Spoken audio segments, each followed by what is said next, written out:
Forget Prometheus and Proteus. Forget Neptune and Triton. Forget Greco-Roman mythology altogether. If you really want to understand 2019's The Lighthouse, you need to learn some Irish mythology. Fortunately, you've come to the right place. I'm I.E. Neverday, creator of the Irish Myths YouTube channel. Welcome to the very first video of my new channel, Folklore in Film.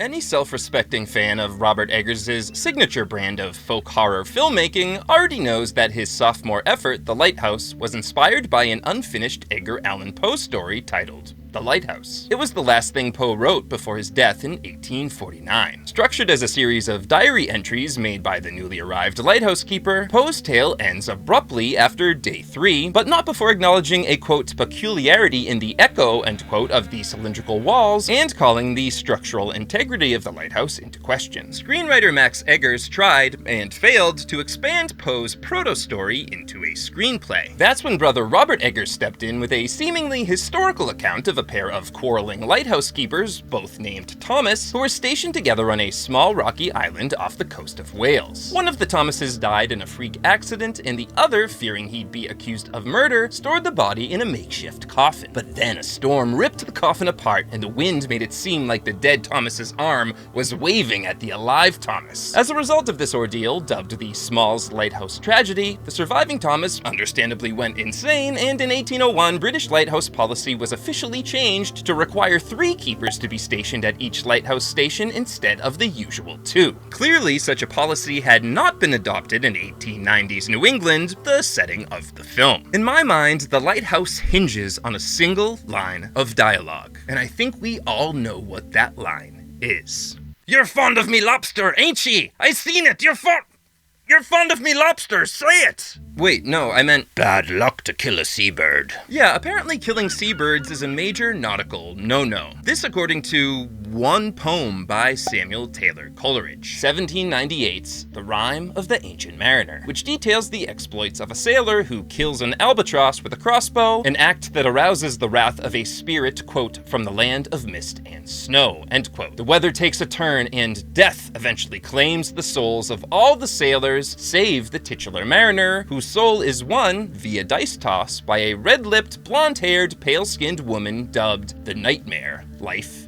in Death. This is the source material cited in virtually every think piece / review / Easter egg video that tries to make sense of the lighthouse's seagull smashing incident and the resulting bad luck that befalls the 2 Thomases. Those same think pieces, reviews, and Easter egg videos tend to assert that sailors have known about the seabird murder taboo for ages, and that there's been this long-held belief that seagulls are the souls of dead sailors. However, the Oxford Dictionary of Superstition is only able to trace the sailor souls in seagulls claim back to 1969. It's alluded to in Rummer Godden's novel, In This House of Breed. By 1987 at least, the superstition was widespread. However, in an interview from that year featured in the aforementioned dictionary, a Londoner was unable to remember if the "don't shoot that bird because it contains the soul of a sailor" rule applied to seagulls or albatrosses. Souls aside, in the earliest recording of a seabird superstition from 1878, stormy petrels are said to be, quote, possessed of supernatural agency in creating danger for the mariner, end quote. And here, dear viewer, is where I make my grand segue to Irish folklore and mythology. Because it turns out that the regarding of stormy petrels as, quote, objects of superstitious fear is endemic to coastal Scotland and the Highlands, areas that were historically inhabited by Gaelic / Goidelic Celtic speakers who came over from Ireland. And we know that along with their language, they brought their stories. Perhaps even a little story called Sirliga Con Cullen, the sickbed of Cuchulainn, or the wasting sickness of Cuchulainn, in which the titular hero chucks a spear, or a stone depending on the telling, at a pair of seabirds. But oops, the seabirds, who retreat beneath the water, are actually supernatural women from the otherworld, and Cuchulainn immediately falls ill and collapses against a stone pillar. Then the women in their human forms show up and laugh at the hero before beating the crap out of him with horsewhips. Cuchulainn is in bed for nearly a year after that until Fond, one of the otherworldly women who beat him, says, "Hey, come catch a boat with me to Mel, the Plain of Delights, and help me vanquish some enemies and I'll cure you." Cuchulainn agrees, the battle is won, and to celebrate, Fond sleeps with him.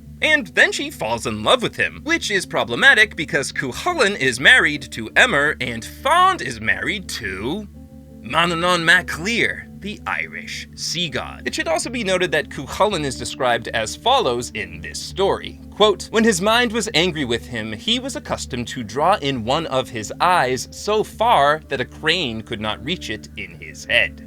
End quote. So not only do we have some one-eyed imagery here, which also shows up in the Lighthouse, we have a reference to a bird trying to hypothetically pluck the eye of a main character. For context, the sickbed of Chulainn appears in its oldest extant form in the 12th century Book of the Duncow, having been copied from the lost Yellow Book of Sláine. Irish scholar Miles Dillon dated the language used in that version of the story to the 9th century. Best as I can tell, that makes it the oldest European story to feature characters tussling with supernatural seabirds. True, there is a folklore motif called the revenant as seagull, but the seabirds in the sickbed of Chulainn aren't revenants, i.e. people who returned from the dead, nor are they seagulls for that matter. Based on how they're described, I actually think the author envisioned them, funnily enough, as albatrosses, which visit Ireland only on rare occasions, but when they do visit, people notice. Of course, in the Lighthouse, we're dealing with seagulls, not albatrosses. They are from entirely different bird families. I googled it, but that's just a detail. What matters is this. In both the Lighthouse and the sickbed of Chulainn, 1. The protagonist attacks a seabird. 2. Immediately after, there's a seemingly supernatural event. In the Lighthouse, the wind changes abruptly from westerly to northeasterly. In Chulainn's story, the hero abruptly falls ill before 3. A mysterious woman appears from beneath the waves. She laughs at the protagonist and, more generally, torments him. With Chulainn and Fand, the latter dives into the water in bird form before emerging in human form and then proceeds with her laughing attack. With Robert Pattinson's Winslow/Howard, it is of course the mermaid who takes on the role of the mysterious semi-aquatic woman/animal. And notably, she lets out a siren call/cackle when first making the young lighthouse keeper's acquaintance on the shore. 4. The mysterious woman/animal is revealed to be connected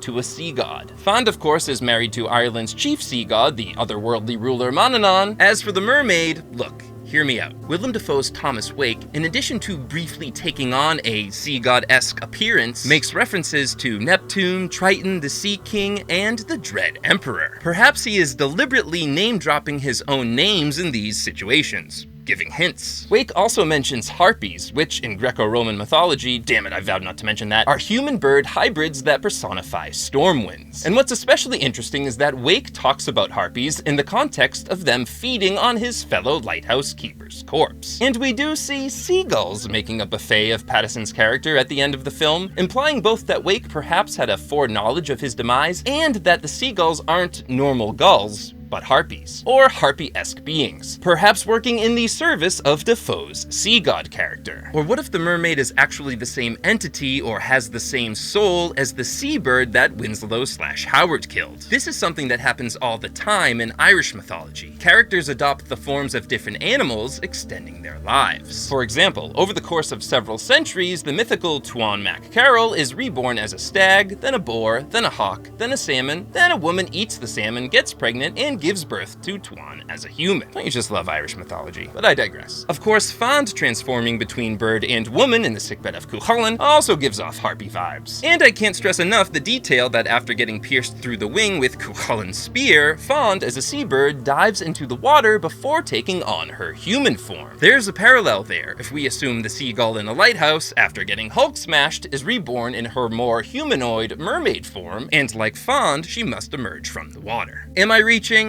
Yes, but get this. Robert Eggers is familiar with Irish mythology. Or at least he was by the time his third film, The Northman, came out, going by this interview he did with Entertainment.ie in 2022. And he told Vox that folklore, mythology, fairy tales, religion, and at times the occult are the things he's most interested in. So it's not out of the realm of possibility that he would know the sickbed of Chulainn. It's a popular story. The Pogues named a song after it for Manannán's sake. So why don't the Lighthouse's characters make outright references to Irish mythology? Why doesn't Wake name drop Manannán mac Lir during his infamous deity-laden rant? Because that would have been out of character. These lighthouse keepers probably wouldn't have learned about Irish/Gaelic gods in school, assuming they went to school, but the Greco-Roman gods? Sure. So that's what Eggers put in the dialogue. All this being said, we can't forget that Eggers, who grew up in New Hampshire and who set the Lighthouse in coastal Maine, and whose first film was 2015's The Witch, subtitled A New England Folktale, has a special fondness for New England folklore. As do I, incidentally, having grown up just outside of Boston. So, what did the folktales of my homeland have to say about all this? Truth be told, I didn't find much about seagulls, apart from a reference to a specter gull in a legend from Lynn, Massachusetts, but notably there is a story from further up the coast in Gloucester about a noisy crow that won't stop pestering soldiers. Normal rocks and bullets can't harm the bird, but silver does the trick. The soldiers shoot the bird in the leg, and oh, what a coincidence, the witch up the street, Old Meg, falls and breaks her leg at exactly that same moment. Scoot back down the coast to Salem, and you won't be lacking for stories about witches. What I'm particularly interested in, though, is the local lore around witches entering into covenants with Satan. To quote from the 1884 Book of New England Legends and Folklore by Samuel Adams Drake, the bargain being concluded, Satan delivered to his new recruit an imp or familiar spirit, which sometimes had the form of a cat, at others of a mole, of a bird, of a miller fly, or of some other insect or animal. These were to come at call, do such mischief as they should be commanded, and at stated times be permitted to suck the wizard's blood.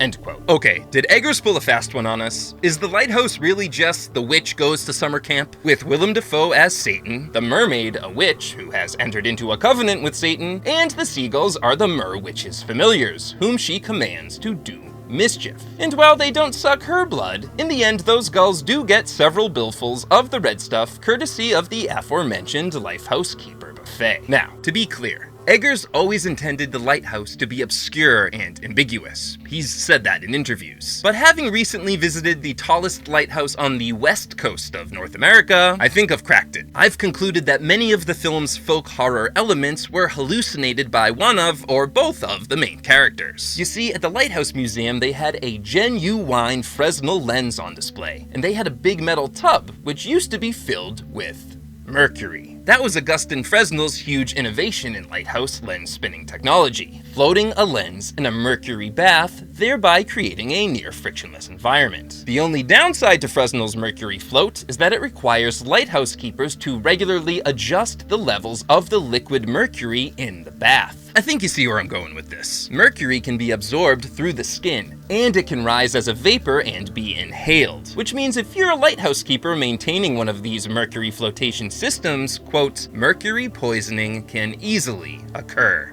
End quote. This according to the United States Lighthouse Society. Know the expression mad as a hatter? That arose in the 18th and 19th centuries because hat makers infamously used mercury in the production of felt. And as a result of the regular exposure, many of these hatters went mad, to put it crudely, as a result of mercury poisoning. And you might be interested to know that symptoms of mercury poisoning include insomnia, paranoia, mood swings, irritability, anxiety, confusion, hallucinations, and according to the American Journal of Psychiatry, both excessive dreaming and vivid dreams that can feel indistinguishable from real events. The silver bullet, mercury bullet, in all of this is that Eggers deliberately set his film in the 1890s. Why not the 1880s? Why not the 1870s? Why not in 1801 to coincide with the Smalls Lighthouse tragedy? The answer? Because Fresnel's mercury float technology wasn't adopted in American lighthouses until the year 1890. So while Eggers might not have remained faithful to any single strand of folklore, choosing to mix and match as he saw fit instead, he did remain faithful